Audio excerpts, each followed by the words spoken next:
going on?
Well, today is June 13, 2019. Roland here, broadcasting live from Miami. 23rd Annual American Black Film Festival. Got a jam-packed show for you. Elizabeth Lederer, she, of course, the law professor, the one who prosecuted Central Park 5. She has decided not to renew her deal with Columbia University because black students made it clear they did not want her on that campus. Also, Sarah Sanders has resigned, White House press secretary. She's going to leave this month. We'll break this thing down with our panel.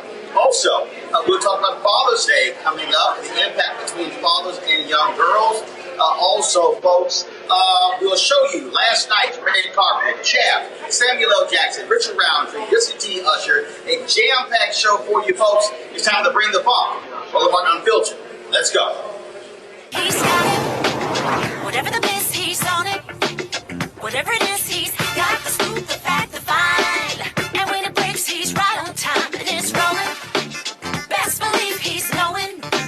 Putting it down from sports to news to politics. With entertainment just for kicks, he's rolling.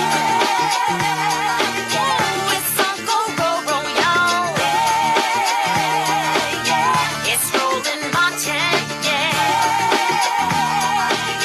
Rolling with Roland now.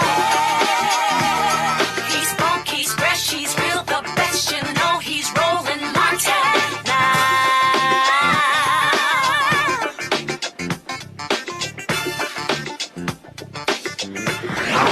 Martin! Hey, folks, our top story, Elizabeth Lederer, the woman who, of course, prosecuted Central Park 5. She is stepping down from Columbia University School of Law. She's here for decades as a lecturer, but because of massive protest by black students and the release of the Netflix series When They See Us, too much public pressure causing her to say she cannot return. Now, she was a woman who, if you look at that show, had doubts about Linda Fairstein and saying that those 5 individuals committed the crime. Well, she still moved forward to prosecute that case. Now, years ago, when a documentary by Ken Burns came out, there was also public pressure to get her to step down, but it had no impact. Columbia Law School, though, did remove a reference to the Central Park 5 from her bio. Well, now, way too much pressure being applied to her and applied to Linda Fairstein. Now, remember, Linda Fairstein, the woman who led the sex crimes unit of the Manhattan District Attorney's Office, she's already lost her book agent. Her publisher had to resign from 2 boards as well. And so, Ava DuVernay's documentary, actually her series, is leading to huge changes when it comes to individuals there. The individual with the Central Park 5, they, of course, continue to put pressure, saying they need to pay for what they did for those young men being incarcerated for all of those years. I want to bring in my panel now to talk about this. First and foremost, Greg Carr, Chair of the Department of Afro-American Studies, Howard University. He joins us there in Washington, D.C. As I said, I'm here in Miami. And also Michael Brown. He's the former Vice Chair, DNC Finance Committee. Greg, I want to go to you first. This is really important because it shows you the power of media. These 2 women, Elizabeth Lederer and Linda Fairstein, they have made money. They have been celebrated for putting these young men wrongfully in prison. They are now having to pay the price. They are. I'm a little concerned because we live in a country where today it's them, tomorrow it could be us. The academy is a strange place. And so when I read the letter from the Black Law Student Association, and shout out to them because people are being proactive. What you see is the university, and they had complained 6 years ago, as you said, and they kind of took something off her bio. But, she's working as an adjunct. She's not a tenured member of the faculty. So, that there's kind of a gray area there. And so that doesn't concern me as much, and I'm glad to see it. And certainly in response to this popular media surge we see, whether it be Mute R. Kelly and Being R. Kelly or now When They See Us, But, you know, at Harvard a few weeks ago, you had a husband and wife who were forced out as deans of Harvard colleges, where they were residential deans, because the students decided that they didn't like the man because he was a lawyer who was on Harvey Weinstein's defense team. I got a problem with that. These are tenured faculty members of African descent. And so when we swing the sword one way, it's like, yes, a victory for righteousness, but that sword cuts both ways. And I wonder what this precedent begins to set when something comes out and somebody is forced to resign. that we perhaps support. Oh, I absolutely agree with that. And Michael, the bottom line is what you are looking at here. You're looking at the reality of justice. These two individuals have not had any blowback whatsoever. They both still have their law licenses. And based upon everything that we know, clearly the legal profession has not done anything to them. The city of New York still has not apologized. For the general public, this is the best way they can, in essence, exact revenge to say y'all must pay some price for wrongfully imprisoning, framing, and setting up these five young brothers. Well, Roland, you know, it's interesting. The professor, who's much more profound than I am, and his answer was very profound. Mine is much simpler. And it reminds me of the segments you have on your show where white people do dumb things and then there are consequences and they get fired. This is exactly what you do on your show pretty much weekly. And so from my standpoint, it's like a reparation in some form or fashion, that there has to be some kind of consequence for acting like you acted however many years ago it was. And so I'm glad that they're starting to lose. There are things I certainly understand what the professor is talking about relative to this can come back and get us, and totally makes complete sense. But in this particular point right now, I'm glad they're getting some justice. And they got paid. So I know they got paid too, not as much as probably they should have, but at least they got something. And Greg, again, nothing has really been done against them. New York has not apologized. Now, I was seeing Tamika Mallory and seeing her social media. They are now targeting DA Vance because he accepted $28,000 in contributions from Linda Fairstein for his re-election. They say anybody who took any money from her or Elizabeth Lederer needs to send that money, give it to charity, or give it away. Now that I think is more appropriate. I think this is a great lesson in how we can wield political strength. And when it comes to the academy, or when it comes to something like that, freedom of speech, I think there may be some issues there. If I were a law student at that time, maybe I say, keep her on the faculty. I'm going to take a class and blow her up in there every day and force her to deal with it. But in the street, meaning dealing with money, dealing with votes, dealing with political formations and associations, I think Tamika and them are right on. Let's go out and eviscerate everybody politically and economically. And this is a lesson we learned from the period of Martin Luther King. The most effective weapon in the civil rights movement in many ways was either the boycott or the threat of the economic boycott. That is the Montgomery bus boycott. That shows you we can put that, starve them, because I can guarantee you one thing, and this is for sure. They're not going to starve because you got these billionaires out here, these right-wing racist billionaires that will write them a check, and that's just like what's going to happen to Sarah Huckabee Sanders. Thanks, good job for lying. Here's $1 million, go sit on the beach for a while. She's not going to be put out of doors because she lost a job, even if they have to take her next book, buy 100,000 copies of it and put it on the New York Times bestseller list and throw it in the trash. They're going to take care of their own, so it's good that we are pursuing a similar strategy. And again, you spoke of Sarah Huckabee Sanders, of course, Donald Trump today. Now she is stepping down as White House press secretary, and she's going to be leaving by the end of the month. Just the other day, there was a story where she said that she's not like being called a liar. Michael, bottom line is she's a liar who works for a liar. And my understanding, and maybe you heard the same thing today, they're starting to drop hints that they want her to run for governor of Arkansas. Now, I don't know if that's true or not. I don't know if 45 was just trying to drop it to start the conversation for her to run. But wouldn't that be a shame? And I hope whoever the Democratic nominee is absolutely wipes the floor with her and beats her badly. However, it's Arkansas. And obviously the president, 45, has a lot of support in Arkansas. So it'll be interesting to see what happens with her political career, if she has one at all. Greg, bottom line is she will not be missed. She consistently lied from that podium and cannot be trusted. And frankly, you look at Sean Spicer has not been able to get much out here. I doubt very seriously that Sarah Sanders has any credibility for anybody to pay her for her opinion. Well, I'd be very surprised if she didn't end up as a paid contributor at Fox or Sinclair.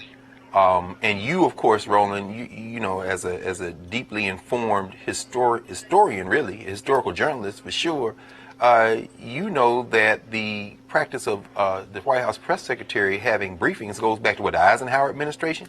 This woman hadn't had a press briefing in 3 months. And the tragedy is that many in the press and many who consume commercial news, entertainment media have been relieved. I think she's a magnificent liar. I think that she fit Donald Trump's casting perfectly, from her physical appearance to her disdain and prevarication. I think that fit Trump's worldview. I think he's going to be lost without Sarah Huckabee Sanders sneaking off to talk to Fox and then walking back to the White House and pausing for 30 seconds to talk to the other reporters. I think he's going to be lost with her disdain for the press, particularly her disdain for black women like April Ryan.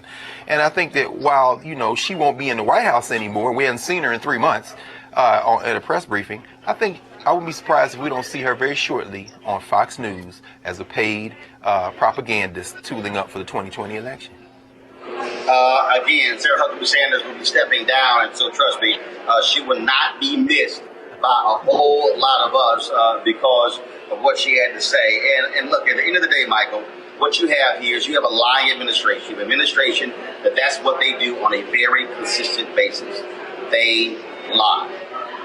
And they're not held to account because they're this so-called base, which I hate hearing about this base. Nixon had a base. Everyone has a base. But this particular base is untouchable, and it doesn't really matter, and they don't hold anybody to account. And what Senator McConnell is part of that whole, I guess he's part of the base, or the leader of the base, because what he's doing running the United States Senate is an absolute disgrace. But so no one's holding him to account. So it's kind of okay that these kind of things are happening. It's not going to change. There are 40% of people that like him, 40% of people that don't. This race in 2020 is about the 20% of the people in the middle. Hopefully, they'll come to Democratic side. We just have to wait and see. Talking about the race, this race features a ton of candidates in 2 days in South Carolina. There's going to be a economic discussion hosted by the Black Economic Alliance. The focus is going to be on expanding economic opportunities for African Americans.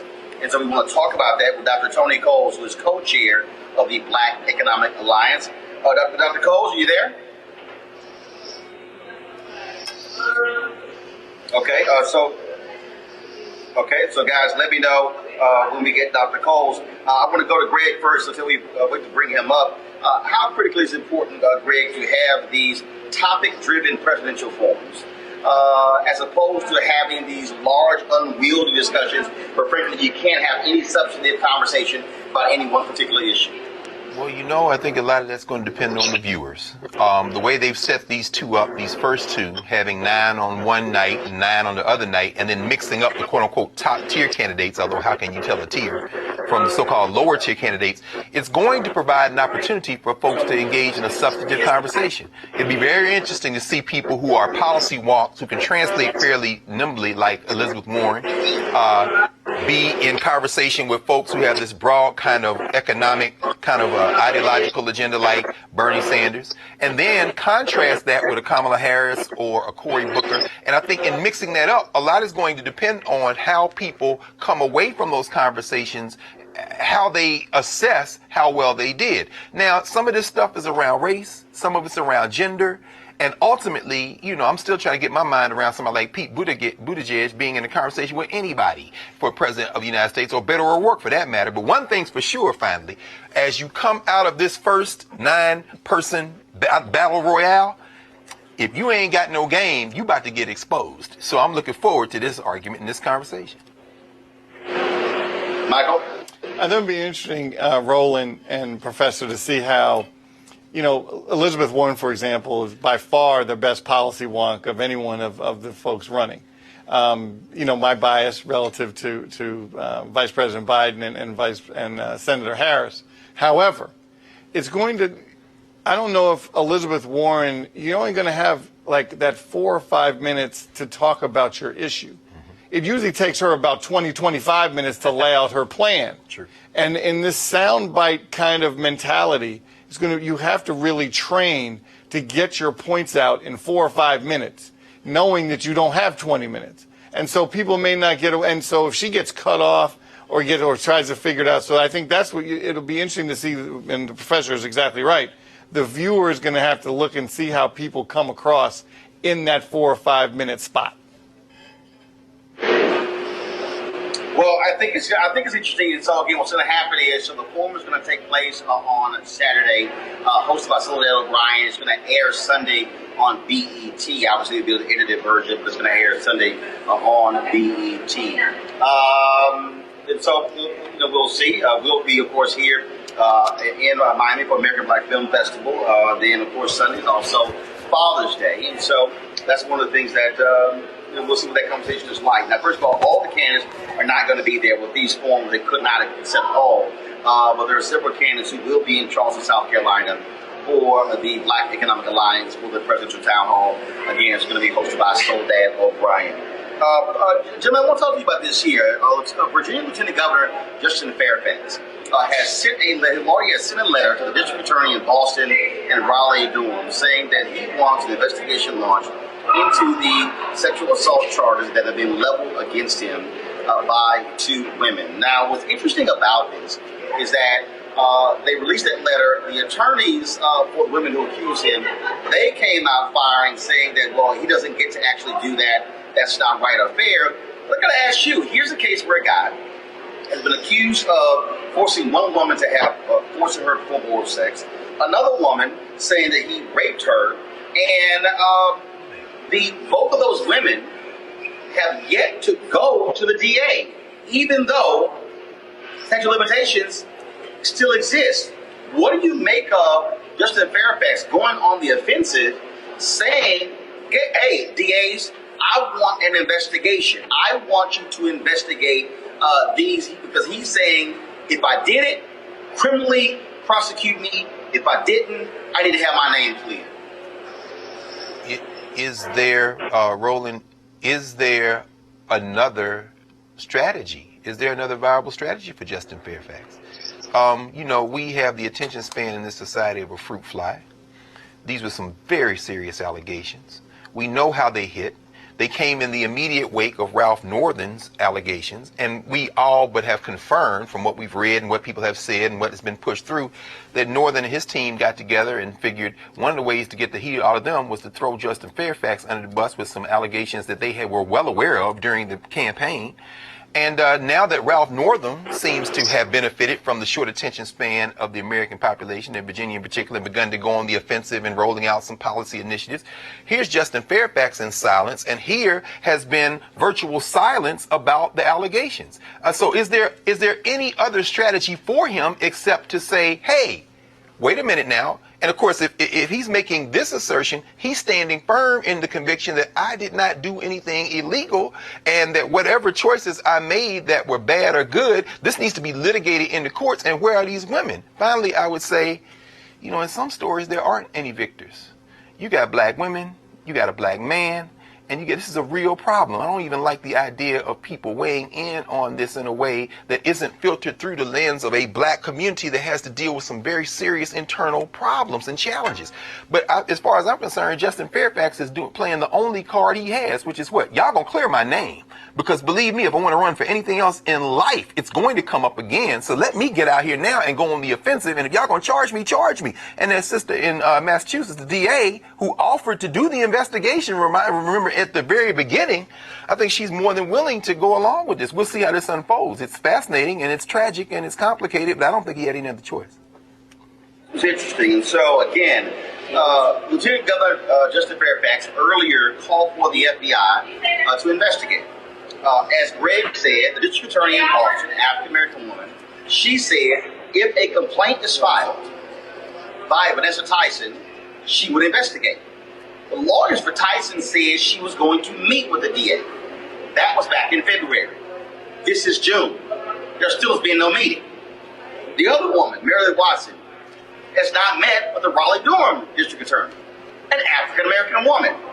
Katz sent this letter out. Attorneys Deborah Katz and Lisa Banks, attorneys for Vanessa Tyson, sent a letter out saying that, calling what Justin Fairfax is doing a political stunt, saying that he shows his lack of respect for survivors of sexual violence. Then she says, as a former prosecutor, Lieutenant Governor certainly knows that potential charges of criminal investigations do not get to direct prosecutorial decisions. And so they go on and they say that, criticizing him, that they're not going to deter, said his letter to the district attorney appears intended to do the same in its crude effort to deny agency to survivors of sexual violence.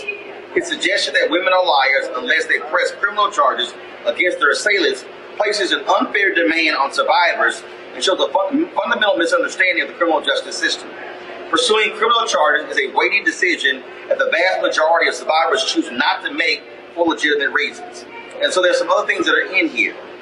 But what's interesting is that at the end of it, they say that Lieutenant Governor Fairfax's letter shows yet again that he is not deserving of his position of power. I have continued to raise this question, Mike, that Vanessa Tyson and Meredith Watson and their lawyers say that they will fully cooperate in an impeachment hearing of Justin Fairfax. Yet, if the statute of limitations is not up, why would they not meet with 2 black female DAs to say, launch a criminal investigation?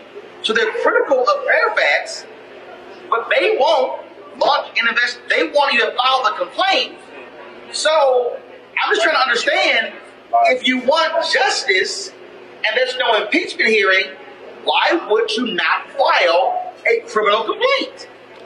And what's interesting is, obviously, an impeachment hearing is a political hearing. So they accuse him of a political stunt, but they won't. And you can do both. They can say, hey, I want an impeachment hearing and we'll testify, and I'm heading up to Boston and to Raleigh. Neither of which have happened. The whole thing is very odd. So they want to come into a political arena and make the accusation, but they don't want to go to the legal track to make their accusation. Very odd, very confusing. I'm sure a lot of folks don't understand it, and that's part of the problem why the pendulum, I think, is starting to switch back. When people get accused, not that they didn't do it, and doesn't mean you don't believe the women, but that due process, when you have an avenue in a courtroom to have real due process, why don't some folks do it? I understand some folks are scared and don't want to put themselves out there, and we have to have respect for that. But just like you have to have respect for the victim, you have to have respect for the folks that are accused, because it may not have happened. Well, and I think that's where we are, and so we'll see what happens. But clearly, Lieutenant Governor Justin Fairfax is demanding his name be cleared, and so we'll see what the next step is. Folks, first of all, I'm going to go to a break. When we come back here, Roland Unfiltered, live from Miami, we're going to talk about Father's Day. You know what, that day where we don't talk a lot about? Oh, we'll spend a long time talking about Mother's Day, not Father's Day. But what is the important relationship between fathers and young girls, their daughters? That's next. Roland Martin Unfiltered. You want to check out Roland Martin Unfiltered?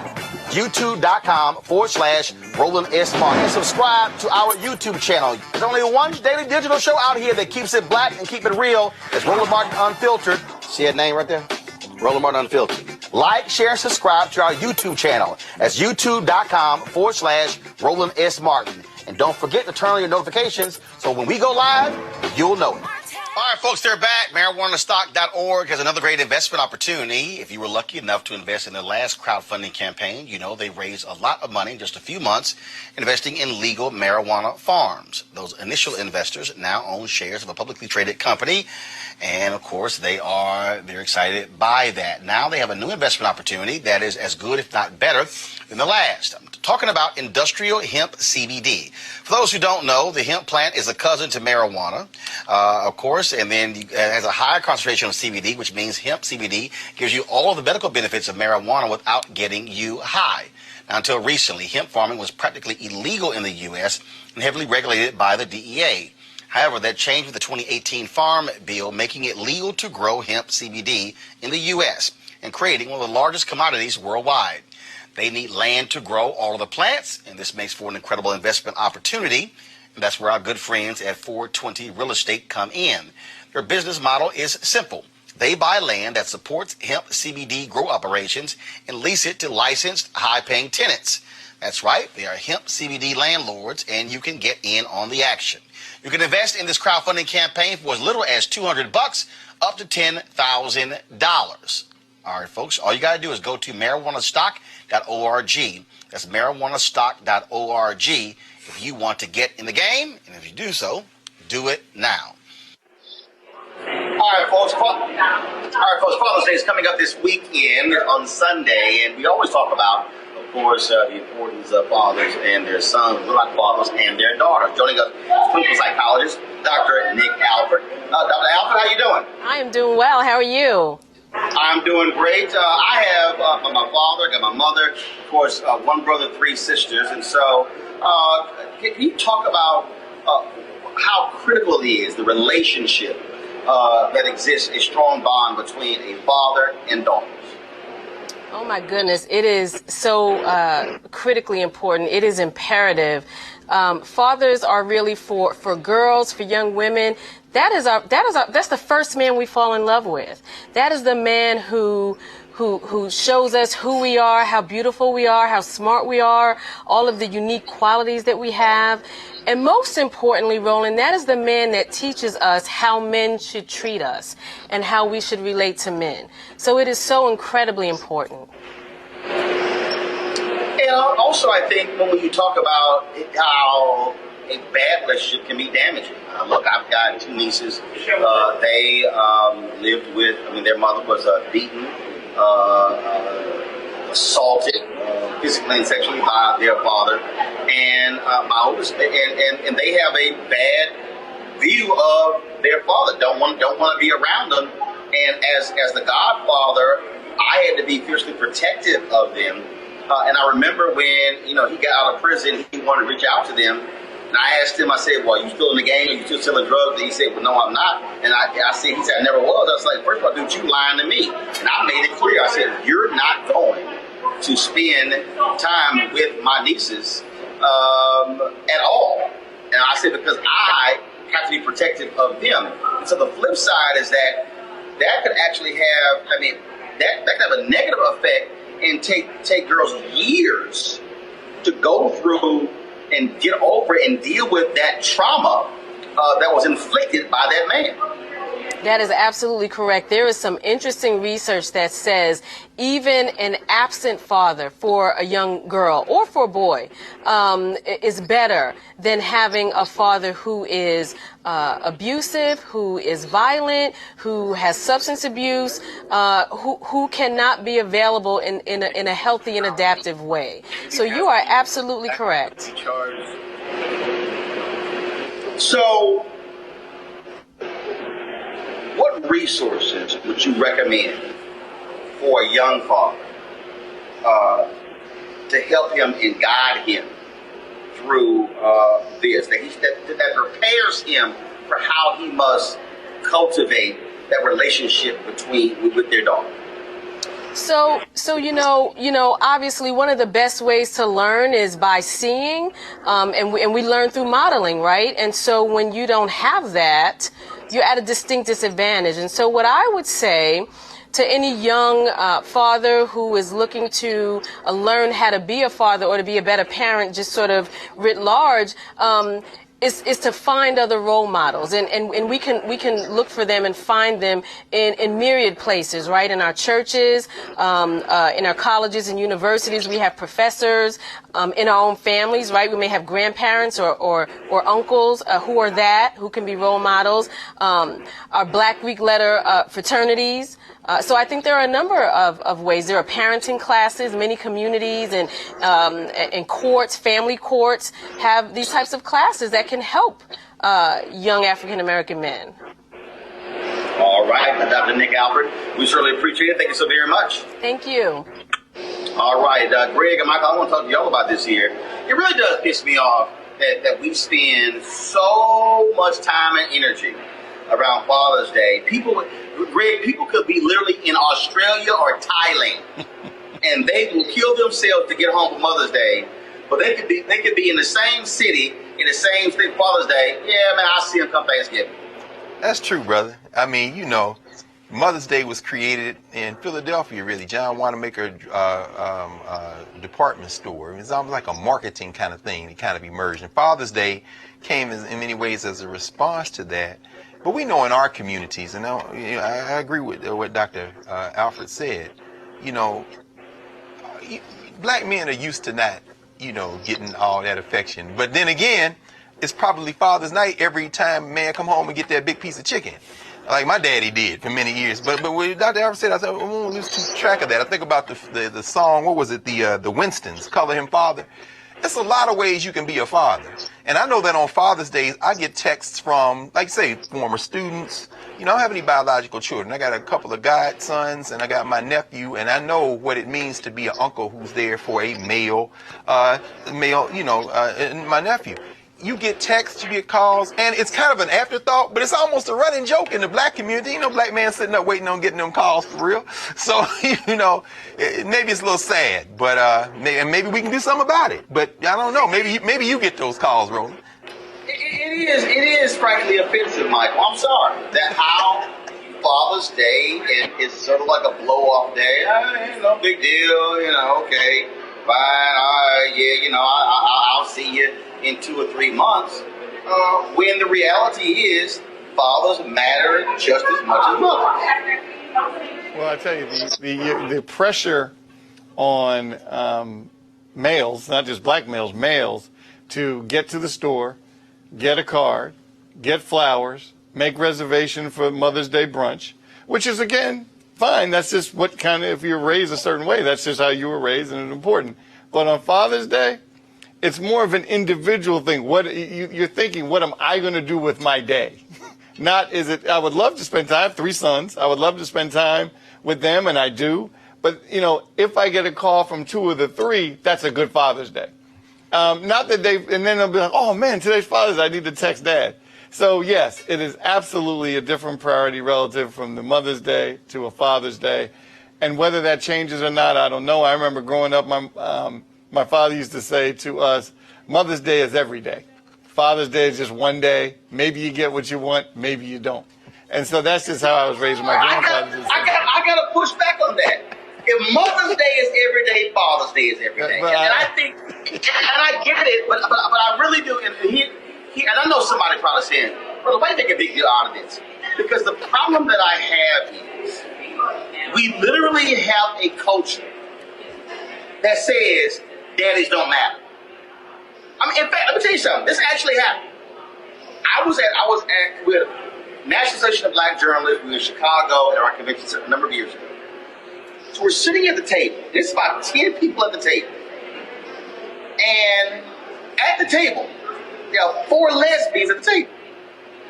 One of them, Latina, she was talking about how, me and my partner, me and my wife, we have a kid, and, we're raising the kid fine. We don't need a male influence. I don't believe in that. There were 2 sisters who were lesbian who said, hold on now, we disagree. We know the importance of our fathers. And they were saying that even if we have kids as lesbians, there has to be a male influence. The dynamic of the conversation was real interesting because these black women saw it totally different in terms of how they feel about this dynamic. I've had this debate even among heterosexual couples or individuals who are single who talk about the importance of a man. But I hear people say, oh, my mama was my daddy. No, she wasn't. Just like we assume that a father can't be empathetic, that a father can't be loving, that a father can't be compassionate. And so I would never say that a father is a mother and a mother's a father. No, you are who you are. But I think as a society, we literally have created this entire worldview that daddy is optional. No, of course. But I do think that, a lot of that has to do with enslavement. I don't think there is such thing as an American culture. There are many different cultures in this state we call America.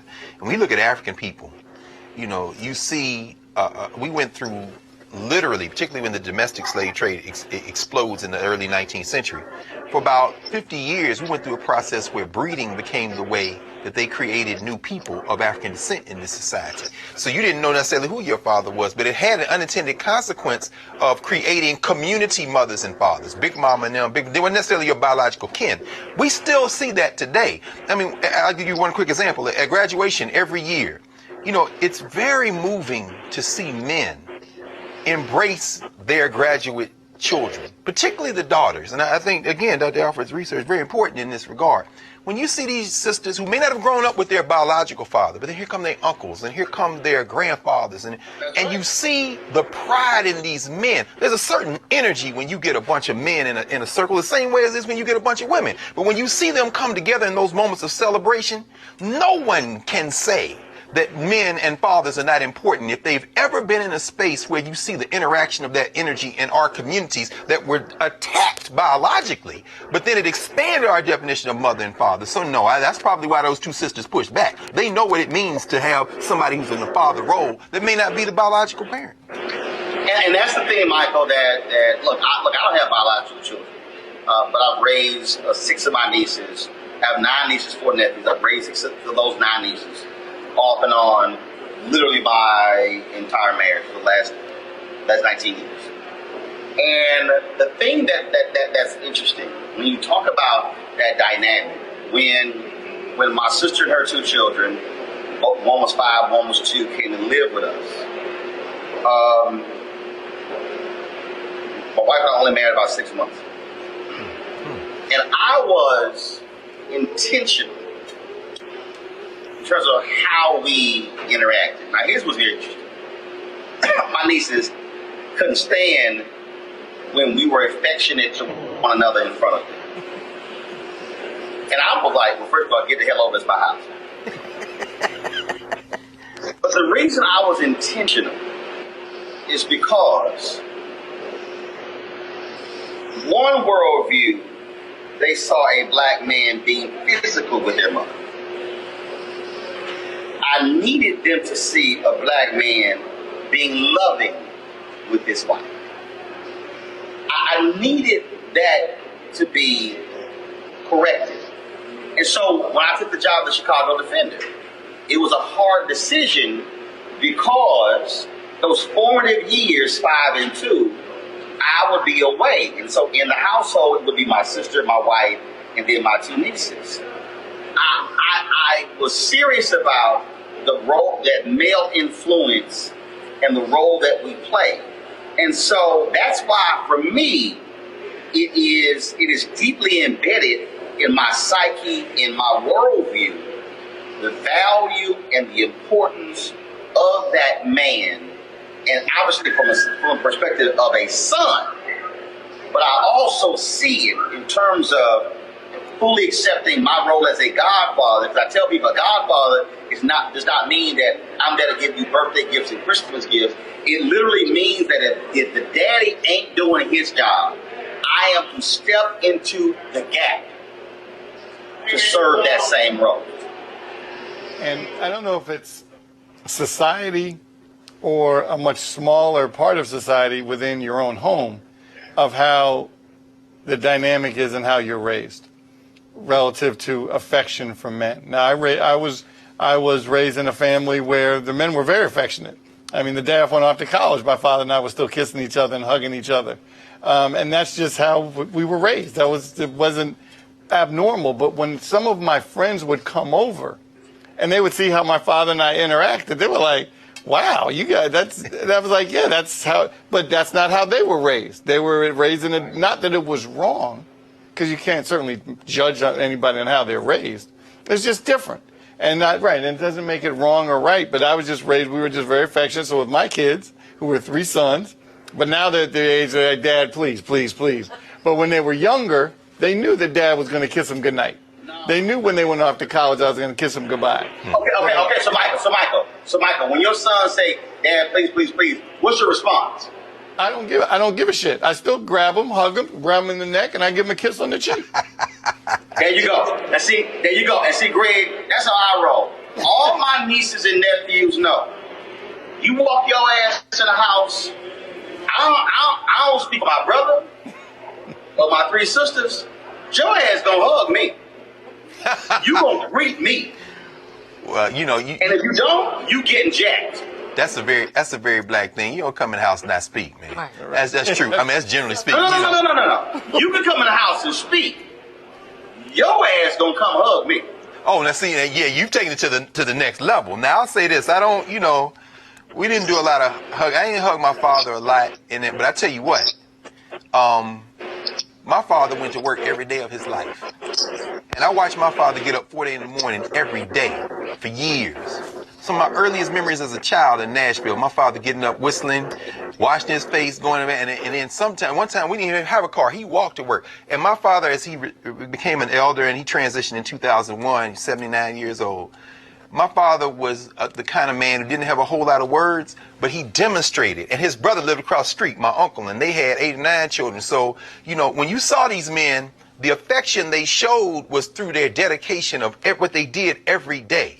My father was like that. And last thing I say is, and I really echo what you said about displaying affection in front of the children. My father and mother didn't kiss a whole lot in front of us, but you know how we knew that my father loved my mother loved my father? It was the little things they did to support each other as they worked. And we knew my father got mad. We knew when we were in trouble when he would look at us and say, boys, I love your mother.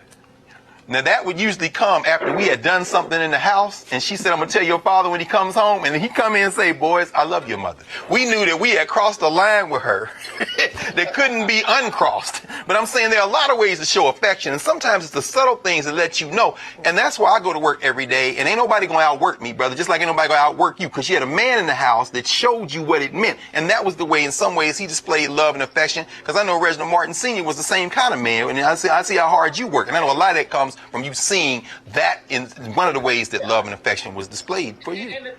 And the thing for me is, it's like, I had hugs, but it's not like it was a lot. It's certainly not like how I do my nieces and nephews.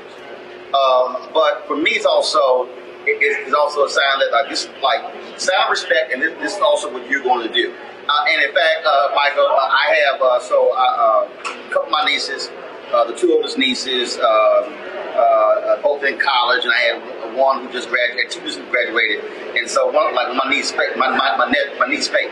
So, like my grandfather, I saw my grandfather, and my different of my cousins or whatever, he would grab one and he would kiss them like 30, 40 times in a row. And so, instead, again, seeing that, I actually had done the same thing with a couple of my nieces. So Faye just graduated from high school, was going to Howard University in the fall. I did the same thing. She's like, no, stop. I said, girl, let me explain something to you. I don't care how old you get. I don't care how old you think. I don't care if you married. You understand. Your uncle is going to show a level of affection to you. And not this whole, but I'm older now, I'm this. And so it's like, no, this is not how it's going to be. And that's how you and you know, it's interesting you had that conversation, because my niece is 12, and when she was really, really young, we were very still very affectionate. We were an affectionate family. But then she got to a certain age, and now I'm wondering, do I need to kind of pare back that affection a little bit? So I don't know if I'm overcompensating. Maybe I need to ask the doctor about if I'm overcompensating right. or not. But it sounds like maybe I need to have the conversation you had, which is, hey, I don't care how you look, how old you are, who you're dating, who you're going to the prom. Your Uncle Sonny is going to stay up on you and be affectionate with you. And maybe I should do that so then there's no confusion and she understands that. Doc, does that make sense? It makes sense. What Roland did makes sense. I just never thought about how to handle that. That makes sense. Yeah, that makes sense. Yeah. Look, I mean, look, it should happen, and the reason, and again, I know that people, I'm having some internet issues. I can't pull up the social media. And I know people are saying, "Man, you're going way too hard on this." No, let me tell you something. I know a number of brothers whose dad is not here. Mine is 72. My mom will be 72 in November. They're still with me. Michael, you lost your father. Very, very, very public way in the plane crash. Greg, you lost your father. And what I say to people is how these brothers miss their fathers, which means you got to show that love when they hit. That's real. I think Greg, and I want the doctor to speak to this, dear Greg, we've got to get away. And I totally understand your point, Greg, when we say dads, because Chris Rock said in his comment special, dads showed their value just by going to work and doing what they do. But I think for too many of us who are men, we greatly miss our fathers when they're gone. But because of this manhood code, we didn't want to show that affection and how much they meant to us when they were alive. And to me, that's not smart. No, that's real. I mean, I'll give a very quick example. There's a brother who's on faculty at Morehouse College. He taught at Fordham University, City College in New York for a number of years. And for the years when I first met him at Temple University, he was actually on my dissertation committee. His name is Nate Norman. He retired from Temple and moved to Atlanta and then went right back to work. We all call him Pop. He is known all over the world as Pop. Pop see you the first 5 minutes, he gonna give you a bear hug. There's not a moment. He does this with his sons. He has 2 sons, including one who swam for the brother when you know the movie Pride, when they talk about Philadelphia PDR, Department of Recreation. Yes. The reason that Norman moved to Philadelphia is because his son Mike was an Olympic class swimmer. He was one of the guys who swam for him. And what he demonstrated, to your point, is that I show affection. And one of the reasons that we loved him and love him to this day, and he went to Atlanta and got a whole new crop of young people, these young brothers at Morehouse, is that he gonna put his hands on you. Now, in this society, that can be, that line gets a little blurred. So again, I'd ask too, Mike, Brother Powell, I asked Dr. Albert how we handle this in a society where we're taught now to ask permission and kind of mute. But you have some people, and I think about these men in particular, who are affectionate, who not only do that with their biological children, they do that with community children, and it creates a safe space. Pop hugs everybody, and he works, and he does all this work, and I've never seen anyone in the almost 25 years I've known him that's ever been offended by that, and he is consistent with it. And I think in this moment, we're in a social moment when I wonder how we protect that kind of affection showing, because it can be dicey, and I don't know what we do. I don't know the answer to that. Maybe you can help us with it now. I think that I agree. I think it's dicey. I think that we are living in a time, in a generational space where people are very unfortunately having to have difficult conversations with your youth, with their kids, about appropriate touches and inappropriate touches. And I think that it's sad. It saddens me. But I could see how a simple bear hug could be misconstrued. I can see that. And so, yeah, I think things have changed greatly generationally, and that's unfortunate. Let me be real clear for all y'all watching. I got 9 nieces, 4 nephews. They asses will be getting bear hugs. They will get a bear hug. If I will kiss them on the cheek, I might sit here, give them a noogie on their head. Yep. I will play with them. I will, because I'm telling you, my paternal grandfather is gone. My maternal grandmother is gone. My maternal grandmother, I did not know my paternal grandfather. I did not know I know my maternal grandfather. I did not know my paternal grandfather. I did not know my dad's grandfather. And I can tell you this. I'm lucky to have both my parents still living. But when you talk to people and mamas and daddies are gone, those are the moments they remember. Those are the moments that they think about. They think about that love, that affection. They think about how they talk to them, how they with them. They think they might get mad at you. Then why you always playing? Why you always joking? But when somebody's gone, that's what they miss. And I just think that for a lot of us, I really and truly believe this.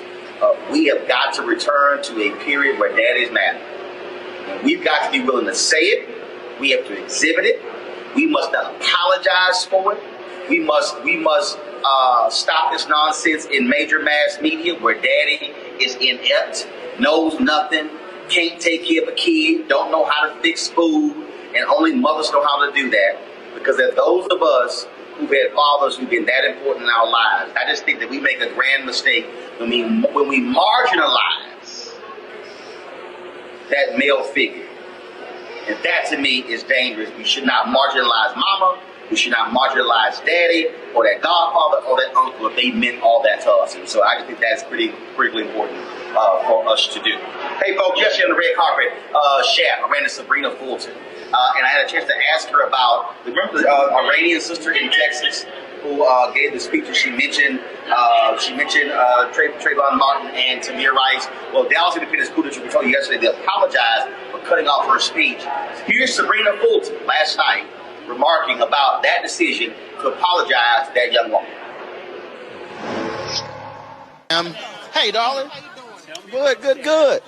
Hold on real quick here. I got to ask you this here. We've been covering this story. Dallas Independent School District has apologized to the young woman who mentioned your son and Tamir Rice. They said that she should have been allowed to give her speech. Your thoughts about them apologizing to her by cutting her off? No, they definitely should apologize to her. They should have. And I appreciate them apologizing because they're admitting that they're wrong, and they should have let her finish her speech. I gave her a platform. I let her finish her speech. So on social media, I posted the end of her speech. For me, I was bothered by the principal, who's of Eritrean descent, somehow saying that by her mentioning Trayvon Martin, Tamir Rice is going to incite white folks. I'm like, they need to hear it. Yes, it's true. It wasn't anything that she was saying wrong. If you listen to the entire speech, they know that she wasn't saying anything wrong. So let our young people speak up. We need that. You also run for office. That's right. Miami-Dade County Commissioner here. When is the election? 2020. August 2020. Yeah. All right, then, so why do you want to run? I want to run because I feel like I can be a voice for the people. And so I'm a people person, so I feel like I can give back to my own community. All right. Always good to see you, darling. Okay, good. All right, you take care. Thank you. You too. All right, then. All right, then. So it's great to see Sybrina Fulton there on the red carpet. And certainly appreciate all that she's doing. First of all, I want to thank Greg and Mike for being on the show today. We're going to end the show, folks, last night from the red carpet. We, of course, broadcast last night. Shaft premiered here at the American Black Film Festival. And we had a chance to catch up with a whole bunch of members of the cast. And so I wanted to have that for you again. And y'all need to stick around because when you listen to, I talked to Jesse T. Usher, as well as talked to Richard Roundtree about Shaft and black manhood. Y'all don't want to miss this. And so we're going to go ahead and play it in the show. First of all, folks, I'm here in Miami. We got some more stuff we got to cover. We've been having some amazing interviews. Anthony Anderson, Reggie Hutland, all kind of folks we've been talking to. We got some interviews tonight we have for you tomorrow, as well as all next week as well. Don't forget, folks, please support our Bring the Funk fan club.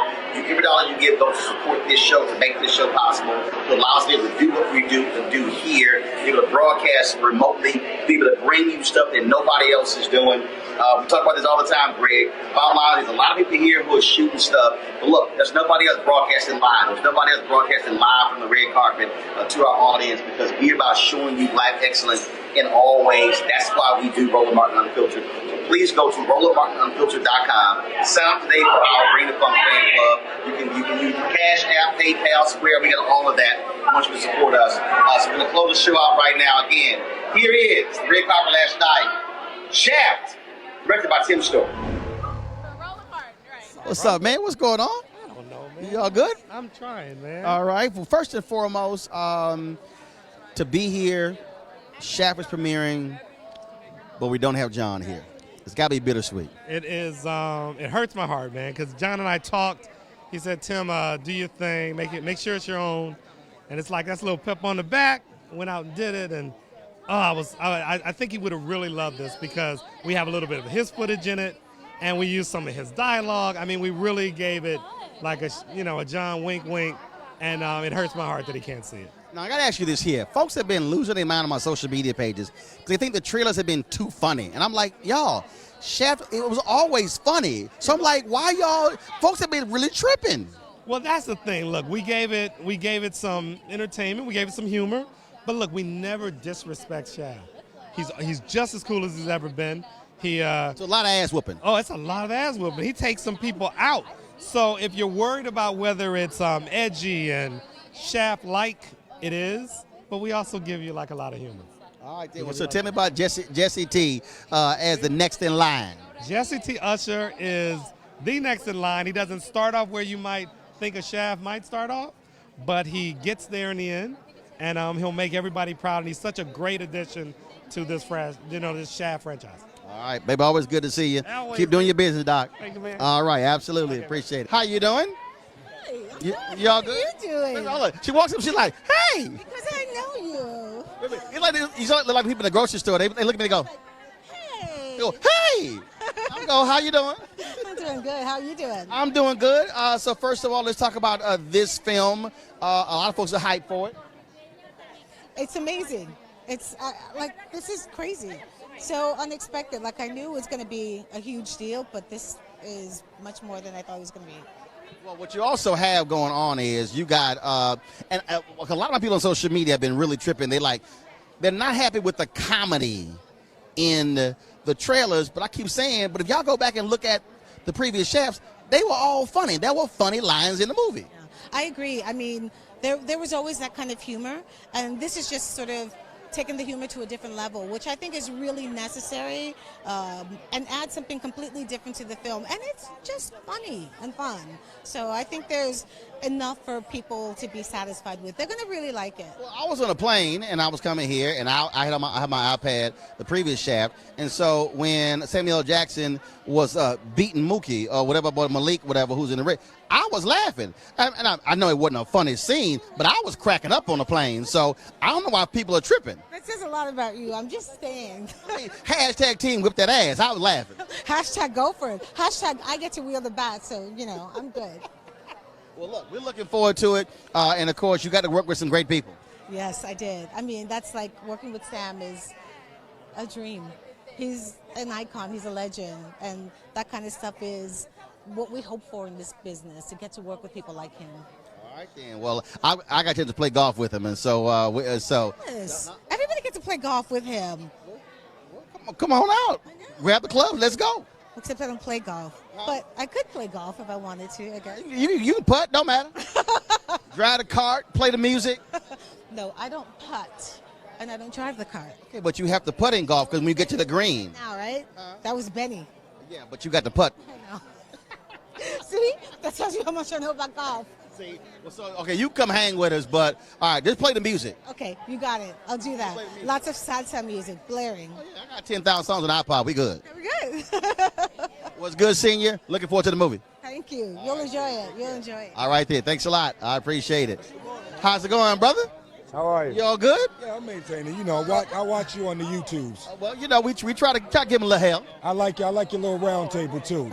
The red bone sister with the glasses, very informative. Red bone sister with the glasses. Yes, older lady. Oh, Julianne Malveaux. Yes, sir. Yes, sir. See, when I tell her that, she gonna be hyped. I'm an admirer, man. She speaks very well too. Well, man, look, we were looking for this. We gotta have you on to talk some stuff. I would love to come on. I'm gonna get your information when we go inside. I appreciate Real you. quick, Yes. this movie here is a lot of testosterone in this movie. Yeah, it is. But what you gonna get is Shaft, and now you got 3 generations of Shaft. Oh, the innuendo alone, right? Are there enough women in the movie for all those chaps? I think Regina Hall holds it down for the majority of women. We don't need to see no more except her. All right, then. That's what's up. Man, good seeing you. Good to see you. I'm looking forward to it, and then we'll connect a little bit later. All right, Okay? Roland. All right, baby.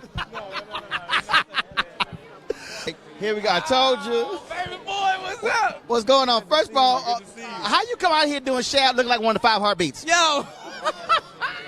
I feel like that era is kind of synonymous, you know what I mean? I could just channel that era and be on point. I ain't know whether to say 5 heartbeats out in the table for 4.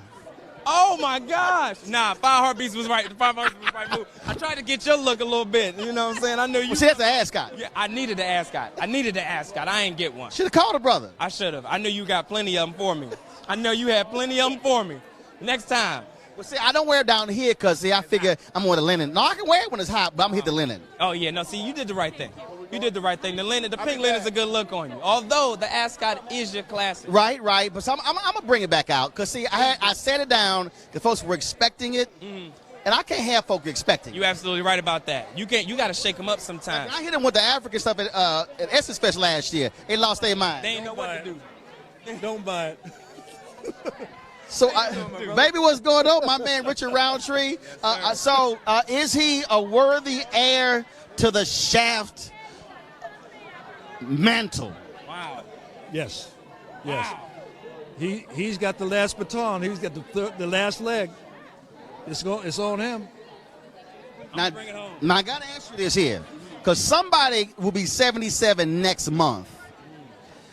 Yet when he walked into the room, all the women will still, I mean, does it make you feel a little inadequate when you like, Heck no. This is Shaft right here. This is the original Shaft. Absolutely not.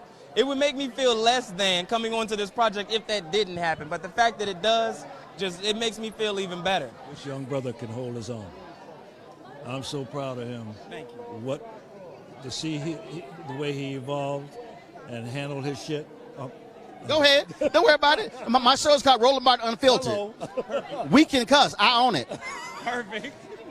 To see him handle his stuff and his transition was a beautiful thing to watch.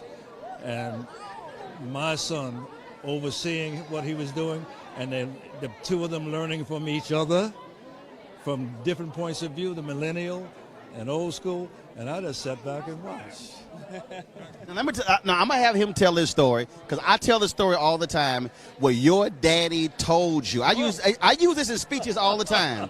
Because you used to be bothered with people calling you John Shaft, and your daddy had to let you know something. Tell everybody what your daddy told you. He says, son, a lot of people leave this earth not being known for nothing. Shut up. Sounds about right. Sounds like something my dad would have said. And ever since then, you've embraced John Shaft. Indeed, yeah. There are days when I get a little full of myself, but the bottom line is, at this point in the game, and I'm gainfully employed, and this guy has legs, and my sister is standing over there with my niece, and she says, "Hey, Johnny Roundtree." Oh, all right. It's all good. Good. Father's Day is this Sunday. Hello. And I want both of y'all to speak about this. Shaft for me has always been about black manhood. Cool, confident, smart, sophisticated, sexy. And that image is important to have that kind of brother on the big screen. Absolutely. No, 100%. I agree with you. You know, when we talk about black excellence, we talk about manhood, we talk about father figure, questionable, but at the same time, this film clears all that up. And what you get to see is the three generations of that same character come together and find common ground and create a man in this new generation of millennials. Kind of teach him what it means to hold that level of respect and community.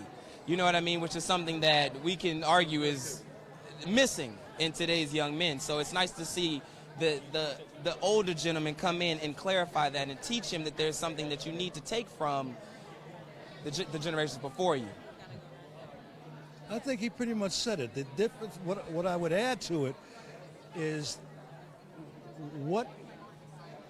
where we come from and all the history and being a man and passing that on to the younger generation.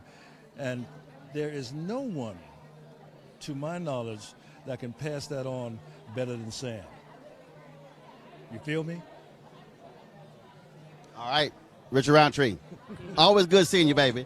You my man. Pleasure to see you. Yes, sir. Yes, sir. Yes, I know we're going to hit some spot again this time. Yo, wherever you want to go, man, you can ride with me anywhere after last time. We good.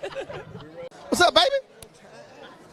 So what you shoot today? I know you played. I did not play. Flew here. Can't believe it. Dude, came straight here to do my show, and now we're doing it out here. Horrible. You know, work is work, you know. It is. You know, work is like, I was actually home for 2 weeks. And I actually got to play golf for 2 weeks. I had a breakthrough last week.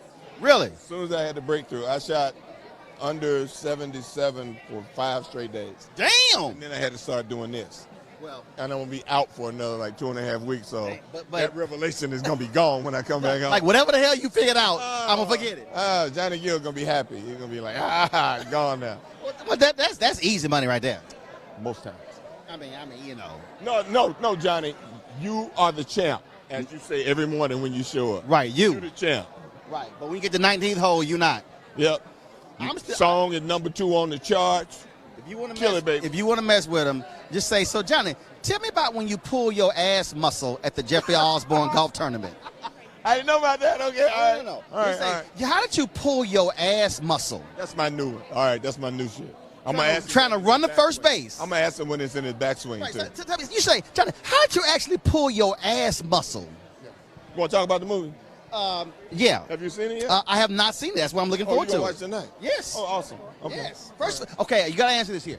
All these people on my social media page have been acting a fool saying it's too much comedy. I keep telling everybody, y'all, all of the shafts have been... right now? There's never too much comedy for the times we're living in right now.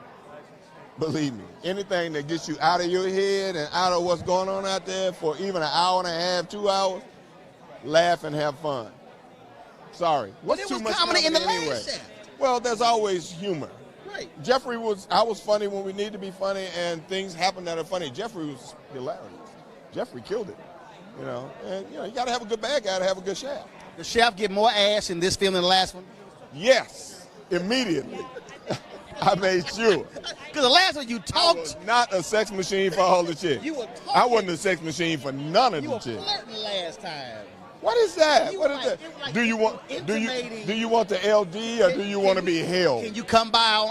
I'm open Monday, Tuesday, every other Wednesday. John wrote that, and I'm telling you, it's my duty to please that booty was the corniest thing I'd ever read in my life that somebody wanted me to say, and he said, "You can make it work," and just walked off. So I'm stuck with it, and people loved it. There you go. So it wasn't that corny. So he knew. There you go. Man, always good to see you. Thank you, bro. All right then. My pleasure. Always, Enjoy this y'all. movie. I'll send Sam a text. He'll be like, "Oh, I'm in Italy. I'm in Uzbekistan. I'm gonna be in Italy Saturday." See, I told you. Yep. Tell the wife hello, man. I will, bro. All right, baby. All right.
You want to check out Roland Martin Unfiltered? YouTube.com/Roland S. Martin. And subscribe to our YouTube channel. There's only one daily digital show out here that keeps it black and keep it real. It's Roland Martin Unfiltered. See that name right there? Roland Martin Unfiltered. Like, share, and subscribe to our YouTube channel. That's YouTube.com/Roland S. Martin. And don't forget to turn on your notifications so when we go live, you'll know it. You want to support Roland Martin Unfiltered?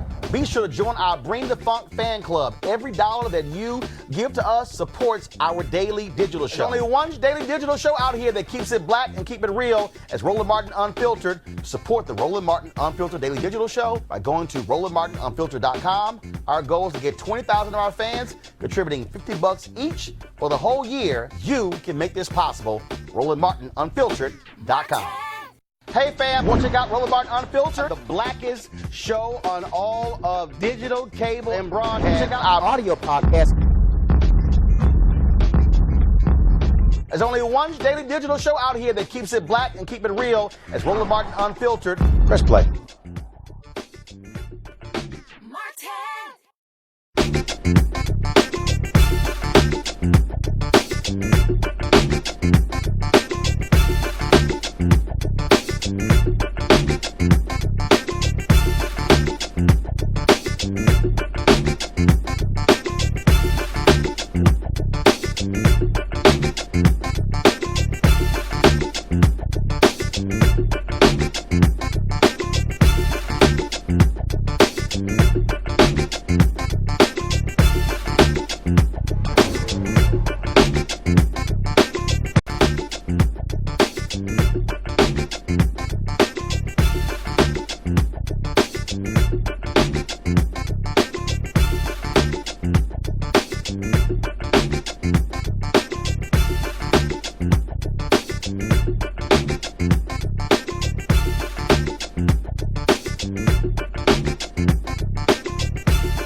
check out Roland Martin Unfiltered, the blackest show on all of digital, cable, and broadcast. Check out our audio podcast. There's only one daily digital show out here that keeps it black and keep it real. It's Roland Martin Unfiltered. Press play. You want to support Roland Martin Unfiltered?